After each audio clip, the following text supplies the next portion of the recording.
have a genetic requirement for daily movement and exercise. Without it, you are deficient and your physiological processes will suffer. What I've learned is that movement is the most important pillar of health and will give us the biggest positive results in the shortest time frame. The inverse of that is also true. A body that does not move will show negative results very quickly as well. Just ask any college graduate who gets a desk job, sits down for the next 6 months. How well did your body handle that transition? It's brutal. Movement deficiency negatively impacts almost everything in our body. Your energy, your sleep, your mood and your mental state, your metabolic health, your immune function, protein synthesis, even hormone production. Movement deficiency, in addition to all of that, creates this progression of smaller and smaller joint movements, which leads to unhealthy joints, postural deformity, and arthritis. I've also indicated that movement is a neurological nutrient. As we discussed in the chiropractic video, movement creates the activation energy your central nervous system requires in order to regulate all of your functions and coordinate all of your efforts. Just as with subluxation, decreased global movement of your body decreases the energy your nervous system has in order to fine-tune and regulate the various processes of your body. So move less, function worse. Move more, function better. It's that simple, folks. But we still need to make sure that we're getting the right kinds of movement and exercise. So let's start with exercise, which is how we train our bodies. Strength, mobility, and endurance. All three of these are necessary to be maintained with consistent work and effort. Strength and muscle mass are very strongly correlated with longer lifespan and health span.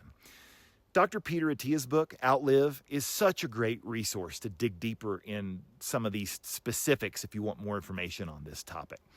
We'll get into some tips and action items on strength training in the next few videos, but please understand that this is one of the biggest deficiencies I see in people's lives.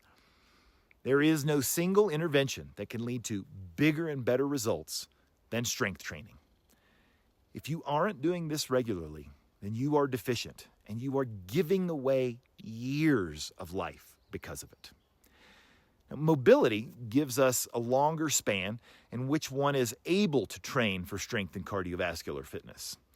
This is due to several things: the way it keeps our joints pain-free and moving with ease, increased performance, and injury prevention. Think about it. Less pain, better movement, less injuries, all equals less stress on your body and your nervous system. All of that equals better consistency. All of that equals a longer span of ability to stay consistent. It's great to live to be 90, but it's much better to be in your 90s and to be able to swim in the ocean, go for a hike, and have sex. Now, endurance is the third way we train our bodies, and we'll get into that one more specifically in the next video. But for now, let's talk about how to track it. There's lots of biometric devices out there to track body movements. I use an Apple Watch, Fitbit, Garmin, there's other brands. It doesn't matter. Pick one and get some data around how many steps you're getting in a day, what's your resting heart rate, how much are you standing, what's your non-exercise movement, even, these will track your sleep.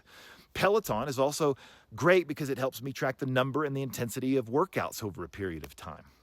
So how much do we need, though? Let's look at an example day and week. And remember, this is just the goal. Don't worry about how far you are away from this. If you are aiming for it and you're making changes towards it, then you're winning.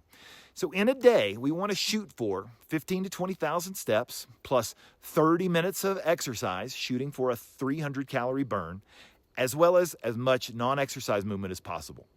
Now, in the week, we want the daily steps and the non-exercise movement every day, plus 3 to 4 strength training sessions and 3 to 4 cardiovascular training sessions or endurance. Remember, you don't have to hit those goals in order to aim at them. Life happens, and we have to adjust our schedule. I usually get 12,000 to 15,000 steps a day, plus 3 to 5 Peloton rides a week, and maybe 3 training sessions in my week. And maybe that's not quite what I need, but it's more than I've ever gotten, and I'm getting the results that I want, and I feel great. So until that changes, I don't see any need to worry about it. I know what I need to do once I get there, but for now, I'm fine. You can do this, folks. It is a lot, but it is doable.